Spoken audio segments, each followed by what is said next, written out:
السلام علیکم ورحمۃ اللہ تعالی وبرکاتہ۔ مرکز اہل سنت جامعہ رضویہ منظر اسلام کی یوٹیوب چینل ہم سبق درس نظامی میں آپ کا خیر مقدم ہے۔ جنہوں نے اب تک ہمارے چینل کو سبسکرائب نہیں کیا ہے وہ ضرور سبسکرائب کر لیں اور گھنٹی بھی دبا دیں تاکہ ہر اپلوڈ کی نوٹیفیکیشن اور اطلاع آپ تک پہنچتی رہے۔ ساتھ ہی ساتھ اپنے ساتھیوں سے بھی شیئر کریں اور بات پسند آئے تو لائک بھی کیا کریں۔ آپ کے سامنے اب حضرت مولانا مفتی محمد قمر صاحب اصول الشاشی کا درس دیں گے، آپ حضرات اس کو بغور سماعت فرمائیں۔ بسم اللہ الرحمن الرحیم۔ وَأَمَّا الْعَكْسُ فَنَعْنِي بِهِ أَنْ يَتَمَسَّكَ السَّائِلُ بِأَصْلِ الْمُعَلِّلِ عَلَى وَجْهٍ يَكُونُ الْمُعَلِّلُ مُضْطَرًّا إِلَى وَجْهِ الْمُفَارَقَةِ بَيْنَ الْأَصْلِ وَالْفَرْعِ۔ بات چل رہی ہے آپ کی قیاس پر وارد ہونے والے اعتراضات کی۔ ان اعتراضات میں سے ایک اعتراض ہے عکس۔ کیا ہے عکس؟ عکس کا مطلب کیا ہے؟ تو مصنف الرحمہ بیان فرماتے ہیں عکس کا مطلب ہے کہ معترض مستدل کی اصل سے اس طریقے سے استدلال کرے کہ مستدل مجبور ہو جائے اصل و فرع کے درمیان فرق کرنے پر۔ معترض مستدل کی اصل سے اس طریقے سے استدلال کرے کہ مستدل مجبور ہو جائے اصل و فرع کے درمیان فرق کرنے پر۔ کسی استدلال کرنے والے نے استدلال کیا، ٹھیک، اب اس نے جس کو اصل بنایا ہے معترض نے اس کی اصل سے استدلال کیا، اسی کی اصل سے استدلال کیا۔ اس کو اور سمجھنے کے لیے آسان یوں کر لیجئے آپ کے استدلال کرنے کے لیے یا قیاس کرنے کے لیے مقیس علیہ چاہیے نہیں چاہیے؟ تو مقیس علیہ اصل ہوتا نہیں ہوتا ہے، اور مقیس کیا ہوتا ہے؟ اس کی فرع ہوتا ہے۔ تو آپ نے مثلا قیاس کیا کس پر؟ مقیس علیہ پر۔ مقیس علیہ سے آپ نے کسی حکم کو ثابت کیا کس میں؟ مقیس میں۔ تو اب جو ہمارا مد مقابل ہے اس نے بھی مقیس علیہ سے جناب والا استدلال کیا ہے، مقیس علیہ سے استدلال کیا ہے۔ اب مقیس علیہ سے استدلال کرنے کی بنیاد پر آپ مجبور ہو جائیں گے اس بات پر کہ اصل و فرع کے درمیان کیا کریں؟ فرق کریں۔ اصل و فرع کے درمیان فرق کرنے پر مجبور ہو جائیں گے۔ اس کو کہا جاتا ہے عکس۔ اس کو آپ مثال سے بآسانی سمجھ سکتے ہیں۔ مثلا امام شافعی رحمۃ اللہ تعالی علیہ فرماتے ہیں وہ زیورات جو عورتوں کے استعمال کے لیے تیار کیے گئے ہیں تو ان میں زکوٰۃ واجب نہیں ہوگی، جس طریقے سے استعمال کرنے والے کپڑوں میں زکوٰۃ واجب نہیں ہوتی ہے۔ وہ زیورات جن کو عورتیں استعمال کے لیے استعمال کرتی ہیں تو ان زیورات میں زکوٰۃ واجب نہیں ہے۔ کیوں نہیں ہے؟ انہوں نے جناب والا اس کو قیاس کیا استعمال کرنے والے کپڑوں پر کہ جس طریقے سے استعمال میں جو کپڑے آتے ہیں ان میں زکوٰۃ واجب نہیں ہوتی، اسی طریقے سے امام شافعی کہتے ہیں کہ یہ زیورات بھی تو وہ زیورات ہیں جو عورتوں کے استعمال میں آتے ہیں، لہذا کپڑوں کی طرح ان زیورات میں بھی زکوٰۃ واجب نہیں ہوگی۔ بات سمجھ میں آئی؟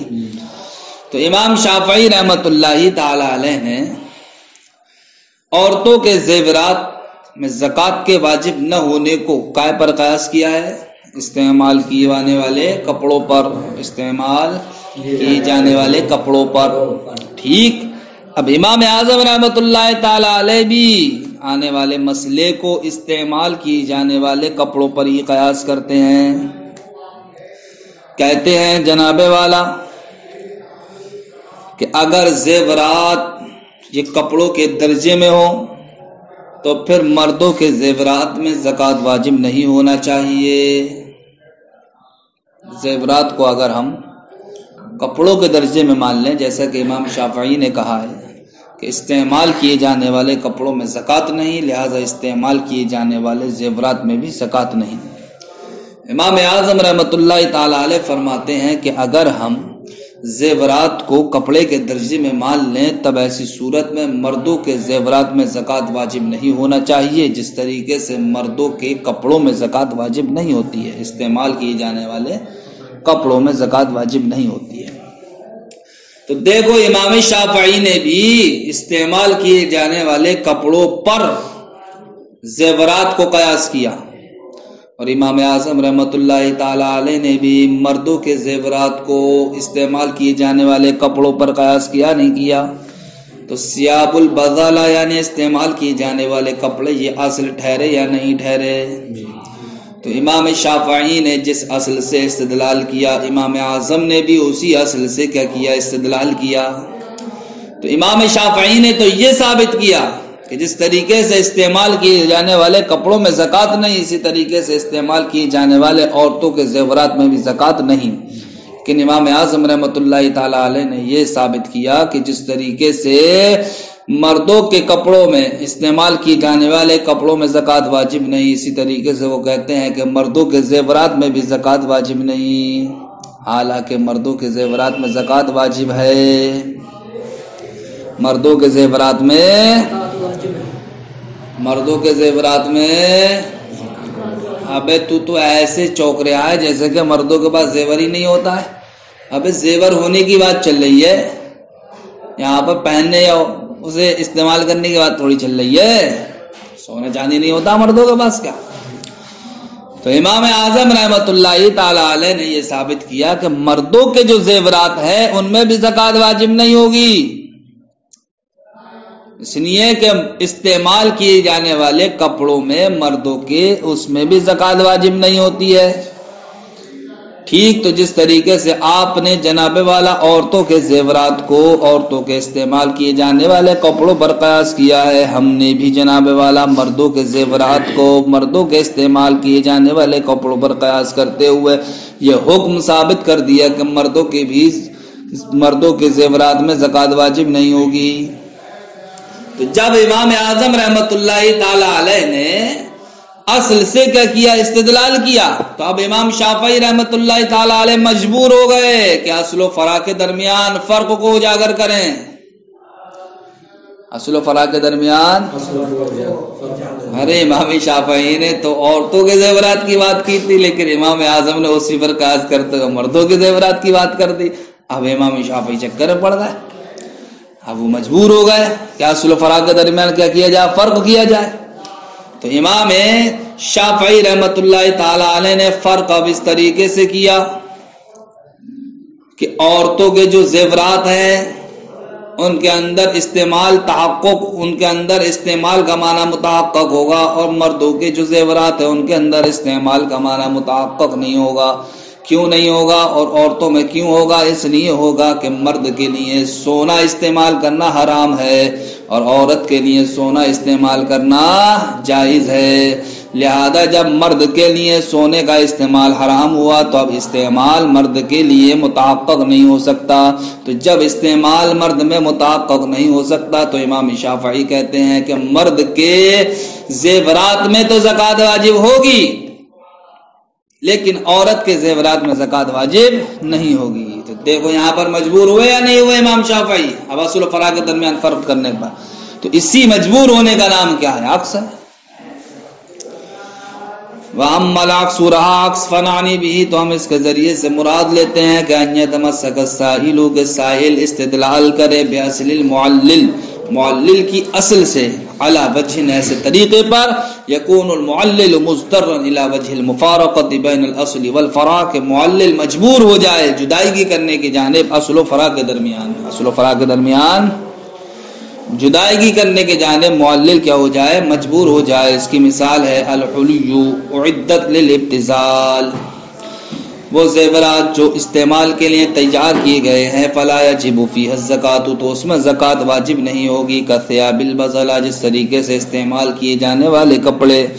قلنا، ہم کہتے ہیں لو کان الحلی بمنزلۃ الثیاب، اگر جناب والا زیورات کو ہم استعمال کیے جانے والے کپڑوں کے درجے میں مال لیں فلا تجب الزکات، تو اب زکات واجب نہیں ہوگی مردوں کے زیورات میں بھی، کثیاب البدلہ، جیسا کہ ان کے بھی استعمال کیے جانے والے کپڑے، اس لیے کہ مردوں کے بھی استعمال کیے جانے والے کپڑوں میں زکات واجب نہیں ہوتی ہے، لہذا ان کے بھی زیورات میں زکات واجب نہیں ہونا چاہیے، حالانکہ مردوں کے زیورات میں زکات واجب ہے۔ جب ہے تو اب امام شافعی مجبور ہو گئے کہ اصل و فرع کے درمیان فرق کو بیان کریں۔ اسی مجبور ہونے کو کیا کہا جائے گا؟ عکس کہا جائے گا۔ وَأَمَّا فَسَادُ الْوَضْعِ فَالْمُرَادُ بِهِ أَنْ يُجْعَلَ الْعِلَّةُ وَصْفًا لَا يَلِيقُ بِذَلِكَ الْحُكْمِ، جہاں سے جناب والا ایک اور اعتراض جو قیاس پر وارد ہوتا ہے وہ کیا ہے؟ فساد وضع۔ فساد وضع کا مطلب کیا ہے؟ فساد وضع کا مطلب یہ ہے کہ علت کو ایسا وصف بنا دیا جائے جو وصف اس حکم کے مناسب نہ ہو، علت ایسا وصف ہو جو وصف اس حکم کے مناسب نہ ہو، یعنی کہ ہم نے حکم کی علت ایسی چیز کو مان لیا جو اس حکم کے مناسب نہیں ہے، اس کو کہا جاتا فساد وضع، یعنی کہ ہم اب جو اس کے ذریعے سے کسی بھی مسئلے کا استخراج کریں گے تو ہم یہ کہیں گے کہ یہ وضع سے ہی یعنی اصل سے ہی کیا فاسد ہے، اس لیے کہ کسی بھی حکم کا دار و مدار کائے پر ہوگا؟ علت پر، اور علت اس حکم کے مناسب نہیں ہے، تو اب حکم کا دار و مدار علت پر ہے اور علت اس حکم کے مناسب نہیں ہے، تو اب یہی تو کہا جائے گا کہ یہ وضع سے یعنی اصل سے ہی فاسد ہے، تو اس کو کہتے ہیں فساد وضع۔ فساد وضع کا مطلب کیا ہوا کہ علت ایسے وصف کو قرار دیا جائے جو وصف کیا ہو؟ حکم کے مناسب نہ ہو، جو وصف حکم کے مناسب نہ ہو، جیسا کہ جناب والا میاں بیوی کیا ہے؟ کافر ہیں، اب ان میں سے کوئی ایک اسلام لیا ہے، تو اب سوال یہ ہے کہ کسی ایک کا اسلام لے آنا یہ نکاح کو ختم کر دے گا یا نہیں؟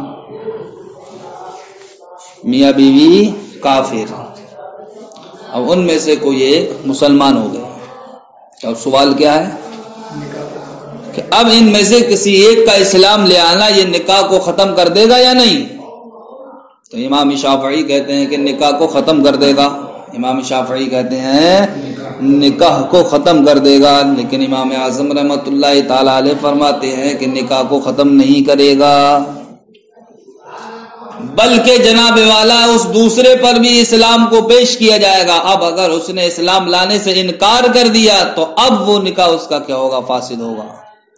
تو نکاح کو فاسد کرنے والی چیز امام اعظم رحمۃ اللہ تعالی علیہ کے نزدیک اسلام لانا نہیں ہے بلکہ اسلام سے انکار کرنا ہے، اسلام سے انکار کرنا ہے، اور امام شافعی رحمۃ اللہ تعالی علیہ کے نزدیک نکاح کے فاسد ہونے کی علت کیا ہے؟ اسلام لانا۔ کیا لانا؟ دونوں کے مسئلے سمجھ گئے؟ اب یہ اپنے اپنے طور پہ استدلال کریں گے۔ مسئلہ کیا ہے؟ مسئلہ یہ ہے کہ جناب والا میاں بیوی میں سے کوئی ایک اسلام لے آیا تو امام شافعی فرماتے ہیں کہ ان میں سے کسی ایک کا اسلام لانا یہ اس کے نکاح کو فاسد کر دے گا۔ کیوں؟ اس لیے کہ اسلام لانے کی وجہ سے اختلاف دین پایا گیا، اور اختلاف دین کی بنیاد پر نکاح فاسد ہو جاتا ہے۔ جس طریقے سے جناب والا میاں بیوی میں سے کوئی ایک مرتد ہو جائے تو ایک کا مرتد ہونا یہ اس کے نکاح کو فاسد کر دیتا ہے، امام شافعی فرماتے ہیں اسی طریقے سے کسی ایک کا مسلمان ہونا یہ بھی نکاح کو کیا کر دے گا؟ فاسد کر دے گا نکاح کو۔ تو یہاں پر جناب والا امام شافعی نے علت بنایا ہے کس کو؟ اسلام کو۔ کس کو بنایا ہے؟ اسلام کو علت بنایا ہے۔ کائے کی؟ ملکیت کے زوال کی، ملکیت کے، ارے نکاح کے ذریعے انسان مالک ہی تو ہوتا ہے بزا کا، اب نکاح جب ختم تو بزا کی ملکیت ختم، سمجھ گئے؟ تو اب اسلام کو امام شافعی نے کیا بنا دیا؟ علت بنا دیا، کس کی؟ ملکیت کے زوال کی۔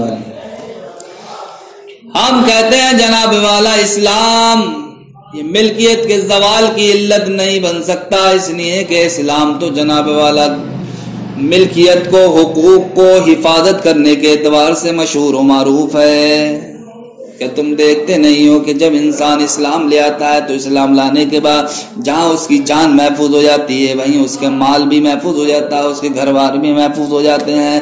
تو اسلام تو جناب والا حفاظت کا ضامن ہے، حفاظت دیتا ہے، اور آپ کہہ رہے ہو کہ ملکیت کو زائل کر دے گا۔ تو آپ نے اسلام کو جو علت بنایا ہے نا زوال ملک کی، یہ علت اس زوال ملک کے مناسب نہیں ہے، لہذا فساد وضع پایا گیا۔ آپ نے علت جس کو بنایا ہے زوال ملک کی، تو اسلام زوال ملک کی علت نہیں ہے۔ کیوں نہیں ہے؟ اس لیے نہیں ہے کہ اسلام تو ملکیت کی حفاظت کرتا ہے، ملکیت کے زوال میں مؤثر نہیں ہوگا، وہ ملکیت کے زوال میں مؤثر نہیں ہوگا۔ تو پھر اس کی علت کیا ہے؟ ہاں، علت اب ابائے اسلام ہے، یعنی کہ اسلام سے انکار کرنا ہے۔ کیا ہے؟ اسلام سے انکار کرنا ہے کہ اب دوسرے انسان پر اسلام کو پیش کیا جائے گا، اگر قبول کر لیتا تو نکاح باقی رہے گا، اور اگر اسلام کو اس نے قبول نہیں کیا تو اب اسلام سے انکار کرنے کی بنیاد پر پہلے جو ان کا نکاح تھا وہ نکاح کیا ہو جائے گا؟ ختم ہو جائے گا۔ تو دیکھو یہاں پر امام شافعی نے جس کو علت بنایا تھا حکم کی، تو وہ علت اس حکم کے مناسب نہیں ہے۔ ایسے ہی جناب والا یہ مسئلہ ہے کہ اگر کوئی انسان آزاد عورت سے نکاح کرنے پر قادر ہے تو امام شافعی کہتے ہیں باندی سے وہ نکاح نہیں کر سکتا، باندی سے نکاح نہیں کر سکتا، باندی سے نکاح نہیں کر سکتا۔ لیکن ہم کہتے ہیں جناب والا کہ اس انسان کا آزاد عورت سے نکاح پر قدرت رکھتے ہوئے اس کے لیے باندی سے نکاح کرنا کیا ہے؟ جائز ہے۔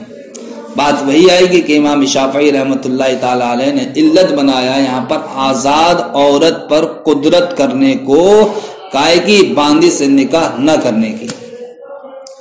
آزاد عورت سے قدرت کا ہونا یہ علت ہے، کائے کی باندی سے نکاح نہ کرنے کی۔ ہم کہیں گے جناب والا آزاد عورت سے نکاح پر قدرت کا ہونا یہ باندی سے نکاح نہ کرنے کی علت نہیں ہے، بلکہ باندی سے نکاح کرنے کی کیا قدرت ہے، بلکہ اس لیے کہ کسی انسان کا آزاد ہونا، کسی انسان کا آزاد ہونا جناب والا یہ اس کے نکاح کرنے میں کیا مؤثر ہے، کسی انسان کا آزاد ہونا، قادر ہونا، یہ جناب والا نکاح کرنے میں کیا مؤثر ہے۔ تو پھر یہ آزادیت اور قدرت کس طریقے سے باندی سے نکاح نہ کرنے میں مؤثر ہو سکتی ہے؟ لہذا آپ نے جس چیز کو علت بنایا ہے کہ آزاد پر قدرت کے باوجود باندی سے نکاح نہیں کیا جائے گا، یہ باندی سے نکاح نہ کرنے کی علت نہیں ہے، باندی سے نکاح نہ کرنے کی علت نہیں ہے۔ لہذا آپ نے جس وصف کو علت بنایا ہے وہ حکم کے مناسب نہیں ہے۔ فرماتے ہیں واما فساد الوزارہ، فساد وضع فالمراد بھی، تو اس سے مراد یہ ہے کہ ان یجعل العلت، کہ علت کو بنا دیا جائے وصفا، یعنی کہ علت کو ایسا وصف بنا دیا جائے لا یلیق بذلک الحکم، علت ایسا یعنی ایسے وصف کو علت بنا دیا جائے لا یلیق بذلک الحکم، جو اس حکم کے مناسب نہ ہو۔ اس کی مثال فی قولہم، امام شافعی رحمۃ اللہ تعالی علیہ کے قول میں یا اصحاب شافعی رضی اللہ تعالی عنہم کے قول میں کیا ہے؟ فی اسلامی احد الزوجین، شوہر میاں بیوی میں سے کوئی ایک کا اسلام لے آنا، اختلاف الدین، یہ جناب والا دین میں اختلاف پایا گیا، طرا علی النکاح، جو نکاح پر کیا ہوا؟ طاری ہوا، فیفسدہ، تو اس نکاح کو کیا کر دے گا؟ فاسد کر دے گا۔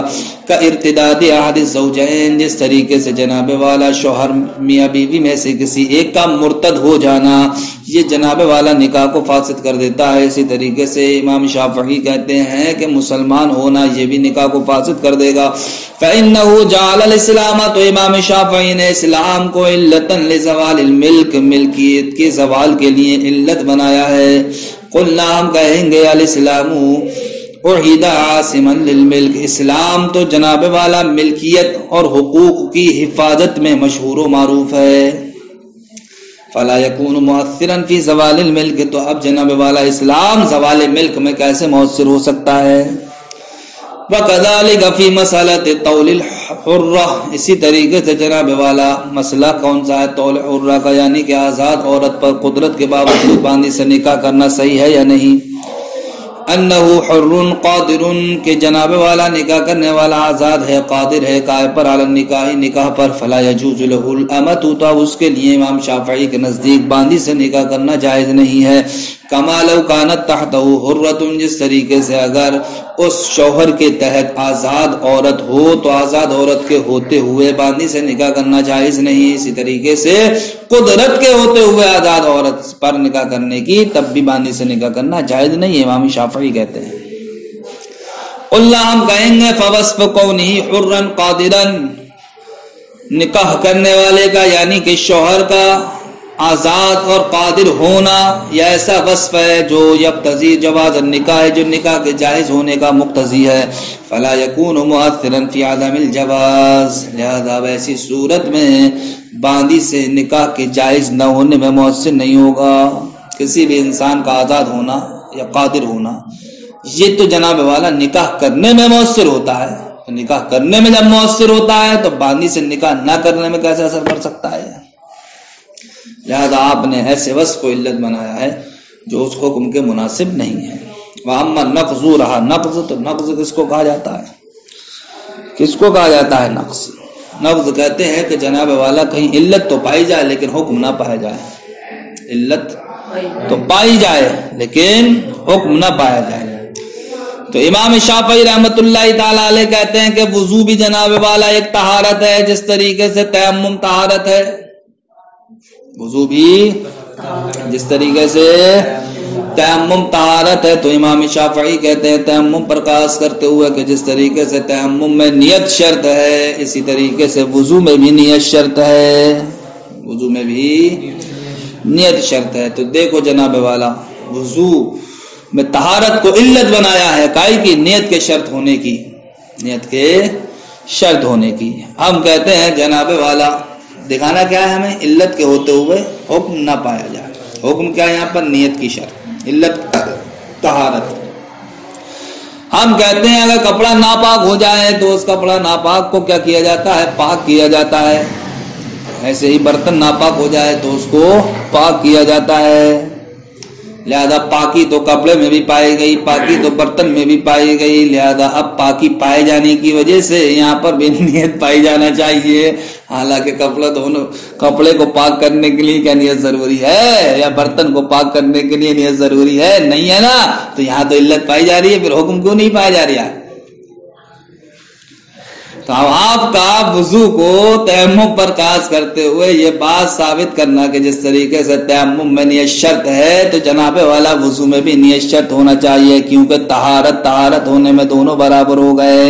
ہم کہتے ہیں جناب والا یہ آپ کا حکم لگانا درست نہیں ہے، اس لیے نہیں ہے کہ کپڑے اور برتن میں بھی تو طہارت پائی جاتی ہے، علت تو پائی جا رہی ہے وہاں پر، لیکن جناب والا نیت وہاں پر نہیں پائی جا رہی ہے، تو پتہ چلا کہ علت تو پائی جا رہی ہے لیکن حکم نہیں پایا جا رہا ہے۔ تو علت کا پایا جانا اور حکم کا نہ پایا جانا یہی کیا کہلاتا ہے؟ نقض کہلاتا ہے۔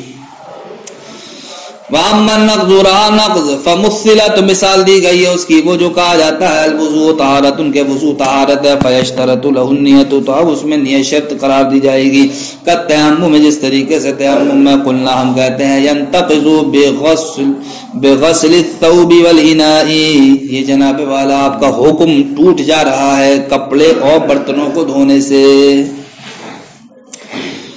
وَأَمَّا الْمُعَارَضَةُ، قیاس پر وارد ہونے والا آخری اعتراض کیا ہے؟ معارضہ۔ معارضہ کس کو کہتے ہیں؟ مستدل کے خلاف مد مقابل کا دلیل قائم کر دینا۔